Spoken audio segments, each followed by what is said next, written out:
நம்முடைய தமிழ் மொழி உலகிலேயே மிகவும் தொன்மையான மொழி எந்த தேசத்திடம் இருக்கின்றதோ அந்த தேசத்திடம் பெருமிதம் பொங்க வேண்டுமா கூடாதா சொல்லுங்க.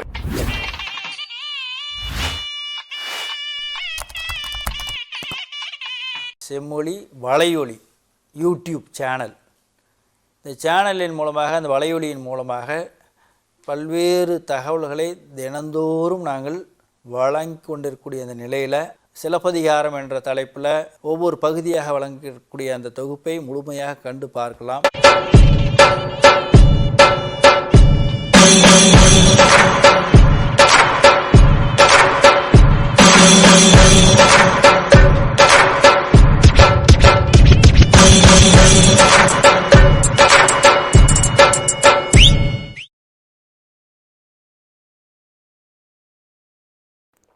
Periplus, that is voyage of exploration around the sea, that is the name of the book, the work of an anonymous Greek traveller of the 1st century AD, describing the coasts of the Red Sea and the Arabian Gulf, shows knowledge of part of India and of East Africa. The author of the Periplus says that from the port of Musiri were purchased pepper, pearls, ivory, silk, malabathrum, transparent stones like beryl, diamonds and rubies, and even tortoise shell. According to Scoff, one of the translators of the Periplus, pepper supplied 3/4 of the total bulk of the average westbound cargo. Pliny is furious, another historian. He is furious when he writes about the import of pepper into Rome. He says, it is quite surprising that the use of pepper has come so much into fashion, seeing that it is sometimes by their substance and sometimes by their appearance that articles attract our notice, whereas pepper has nothing in it that can plead as a recommendation to either fruit or berry, its only desirable quality being a certain pungency. And yet it is for this that we import, he complains, it is for this that we import it all the way from India. Who was the first to make a trial of it as an article of food? And who, I wonder, was the man that was not content to prepare himself by hunger only for the satisfying of a greedy appetite? When Alaric laid siege to Rome, a particular king, among the terms he offered for raising the siege was the immediate payment of 300 pounds of pepper. It is clear from the accounts, the historian says, it is clear from the accounts that there was flourishing trade on an international scale at the port of Musiri. Pearl was another important export from South India. Pliny condemns the craze for pearls in Rome. He writes, our ladies, about the Roman ladies, Roman queens and princesses, he says, our ladies glory in having pearls suspended from their fingers, 2 or 3 of them dangling from their ears, delighted even with the rattling of the pearls as they knock against each other. And now at the present time, the poor classes are even affecting them. They put them on their feet, and that not only on the laces of their sandals, but all over the shoes. This is his complaint against the Roman ladies. He adds that Lolia Paulina, the wife of the Emperor Caius, was seen on an ordinary betrothal wearing pearls to the value of 3,33,000 pounds. An essay by Chaim Rabin entitled Song of Songs and Tamil Poetry mentions a source that bears ample testimony to this commerce between the ports in the southern part of India and Rome. In the Old Testament of the Bible, it is stated that the ship from Ophir carrying monkeys, peacock's tusks, pepper, ahil and other fragrant substances took a year to reach their destination. The author of the essay rightly contends that this must have happened during the days of King Solomon, because the impact of the ancient Tamil Agam tradition is to be clearly seen in Solomon's Song of Songs, and that the merchants who took the cargo might have been the intermediaries with regard to the spreading of the unique Tamil aesthetics. From the fifth poem of the sixth decade, we learn about the wealth of jewels stored in a Chera town. This is what is stated there. In the storehouses in your capital town, the poet says, on the shore of the sea, where bowers abound, where the blooming thallai scents the air, the boundless wealth of jewels is kept brought in ships which cross the sea, where the ceaseless waves raise sweet music. இன்னிசை புணரி இறங்கும் பவ்வத்து நன்கல வெறுக்கை துஞ்சும் பந்தர் கமழும் தாழை காணலம் பெருந்துரை தன்கடற் படப்பை நன்னாட்டு பொருண. The seventh poem of the seventh decade speaks of the hoary antiquity of the place called Pandar. O bard, skilled in the complex art of the lute with all its nuances, if you go praising the Chera king with your kinsman of fair renown, you shall get as royal presents pearls from the South Sea and ornaments from the town known as Kodumanam, and the city of fair renown, Pandar of hoary antiquity. Both the ports are mentioned here, Kodumanam and Pandar. Kodumanam patta nedumoli okkalodu பத்தர் பெயரிய பேரிசை மூதூர் கடனரி மரபின் கைவல் பான தென்கடல் முத்தமொடு நன்கலம் பெருகுவை. The gems and pearls procured from the two towns are also mentioned in the fourth poem of the eighth decade.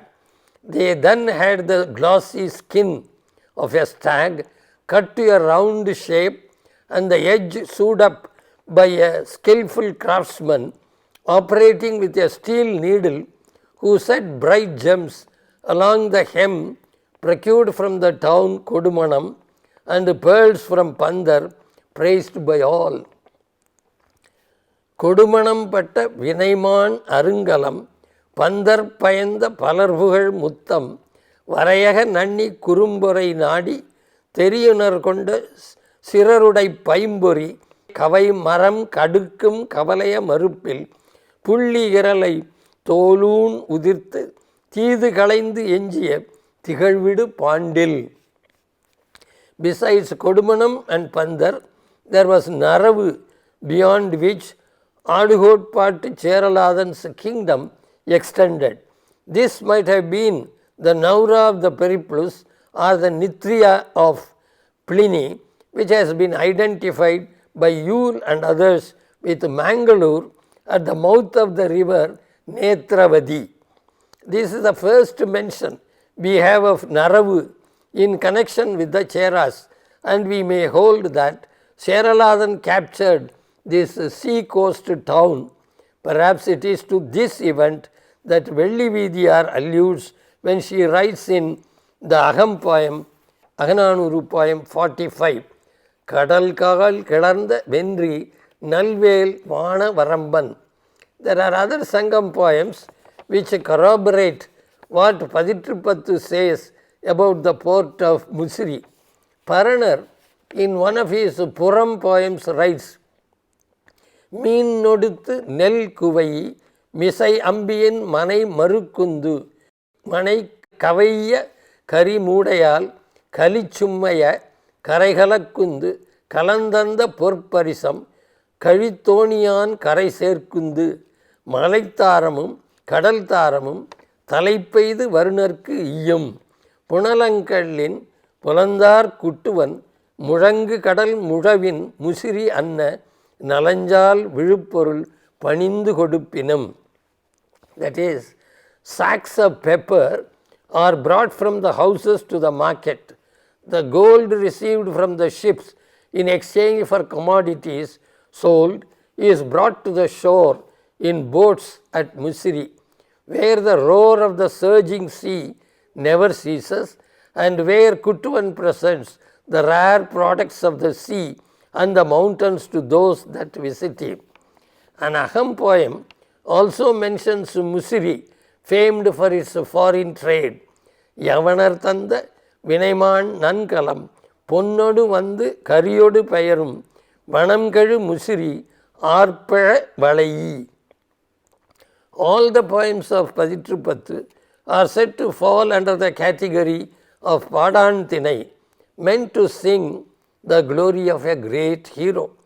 A special feature of this anthology is the identification of what are called Vannam and Thooku for each poem.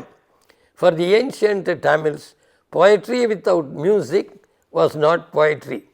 Tolgapir catalogues 20 Vannams, which are rhythmic variations, sandams, and the commentator Perashriyar, distinguishing Vannam from Yappu, clarifies that the latter is concerned with the sense, Yappu is concerned with the sense, while the former, that is Vanappu, refers to sound and has no restriction of lines. Thooku helps us identify the meter. Vanji Adi consists of 3 feet with Alavadi of 4 feet. What is known as Sendhuku moves by only Alavadi, but a poem may be interspersed with Alavadi and Vanjiyadi as well. There is exquisite poetry in Pathitrupathu which eminently succeeds in presenting history as literature. In Nachallayar's 10, for example, besides splendid descriptions of the sights and sounds of nature and rare similes, we come across dramatic scenes arresting our attention. சுடர்நுதல் மடநோக்கின் வாழ்நகை இலங்கு எயிற்று அமிழ்து பொதி துவர்வாய் அசைநடை விரலியர் பாடல் சான்று நீடினை உரைதலின் வெள்வேல் அண்ணல் மெல்லியன் போன்மென உள்ளுவர் கொல்லோ நின் உணராதோரே. When the Viralis with bright foreheads, bashful glances, shining teeth, graceful gait, nectar-filled ruddy mouth sing, you stay so long with them, captivated by the music, that people who don't know you may think how weak and irresponsible the king. சுடரும் பாண்டில் திருநாறு விளக்கத்து முழா இமிழ் துணங்கைக்கு தழு புனையாக சிலைப்புவல் ஏற்றன் தலைக்கை தந்து நீ நலிந்தனை வருதல் உடன்றனல் ஆகி உயவும் கோதை ஊரலம் தித்தி ஈரிதழ் மழைக்கண் பேரியல் அறிவை ஒள்ளிதழ் அபிழகம் கடுக்கும் சீரடி பல்சில கிண்கிணி சிறு பரடு அலைப்ப கொல்புணல் தளிரின் நடுங்குவனல் நின்று நின் எரியர் ஓக்கிய சிறு செங்குவளை ஈயன இறப்பவும் ஒல்லாள் நீ எமக்கு யாரையோ என பெயர்வோள் கைதை கதும் என உறுத்த நோக்கமொடு அது நீ பால் வல்லாய் ஆயினை பால் யாங்கு வல்லுனையோ வாழ்க நின் கண்ணி. This is a poem. In the hall where the tall oil lamp spreads a divine light and drums are beaten, when you join the maidens who dance the Thunangai dance, your queen, patches of pallor spreading on her skin, is terribly agitated.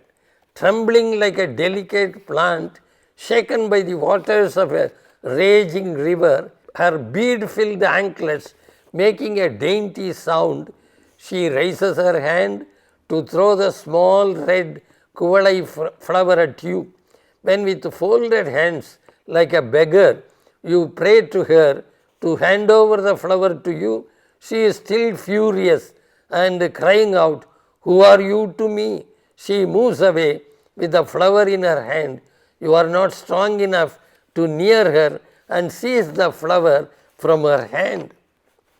Another poem meaning this: bangle wearing viralis, let us walk through the narrow paths in small steps to the Chera king, who has valiant warriors to his credit, who wears his huge palm garland and bright war anklets that turn red in the blood-stained, flesh-stinking battlefield, where he performs his victorious Tunangai dances. Let us go, playing the Palai Pan on the large, tightly strung lutes carried by the bards, and let our sweet voices harmonize with the lutes when we sing the Talinji songs on the king's martial glory.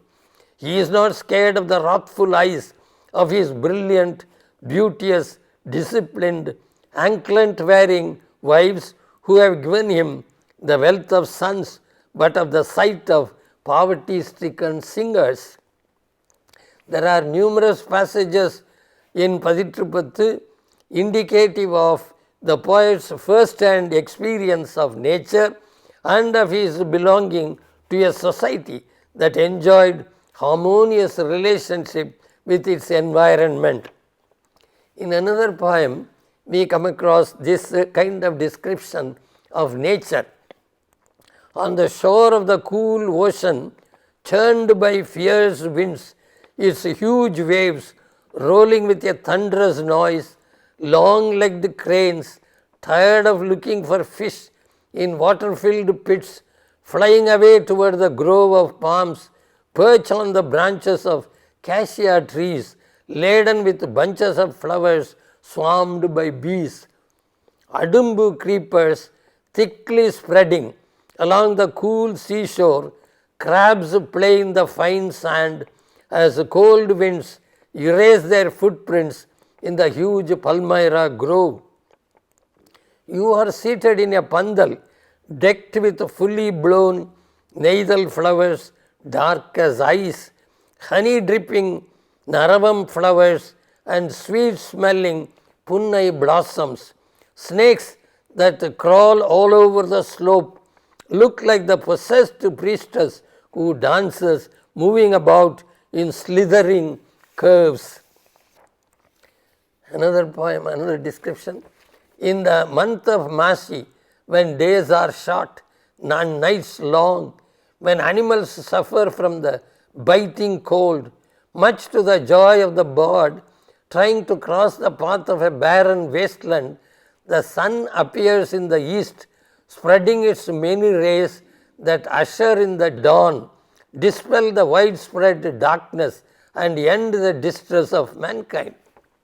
Another piece, the wide paths are flanked by trees too tough to cut, laden with ripening fruits in the bee-swarming branches. Their fruits, resembling eggs in shape, remove the fatigue and hunger of the passers-by. The fertile lands with stately crops provide continuous wealth. Skilled archers are stationed with bows ready to strike. The town is cooled by spraying ocean water and cold breezes mixed with fog. There are numerous similes, metaphors, and images which are remarkably appropriate and striking in their appeal. For instance, a Chera king is given the following advice: the balance left from out of the span of your life, ordained by fate, should not dissipate into nothingness like the clouds which get blown away to thin wisps of smoke. Kumattur Kannanar compares the torn, mud-stained clothes of the bards to the dark wings of kites drenched by water.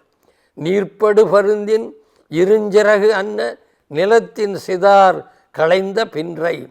To Kabilar, the rain clouds are as beautiful as the petals of blue neithal flowers that bloom in dark backwaters. The common themes of the poems of Pathitrupathu in Agaval meter are the destruction of guardian trees belonging to a maritime tribe, the defeat of 7 chiefs by the Chera kings, their victory over pirates, and the destruction of Tagadur, and above all, their supremacy over the other 2 great Tamil kings, that is Cholas and Pandyas. Bracketing Pathitrupathu with Purananuru and Pathupattu, Thaninayaga Adigalar says, Tamil poetry abounds with passages in which the fertility of a region or kingdom, unfailing skies, well-watered rivers, abundance of birds and beasts, and general prosperity are ascribed as a result of the righteous rule of the king. The panegyric poems of Pathupattu, Pathitrupathu and Purananuru are impregnated with this idea. This is Thaninayaga Adigalar's praise of Pathitrupathu. Even with regard to literary merits, the 10 tenths, that is Pathitrupathu, are not far behind Pathupattu and Purananuru. Thank you.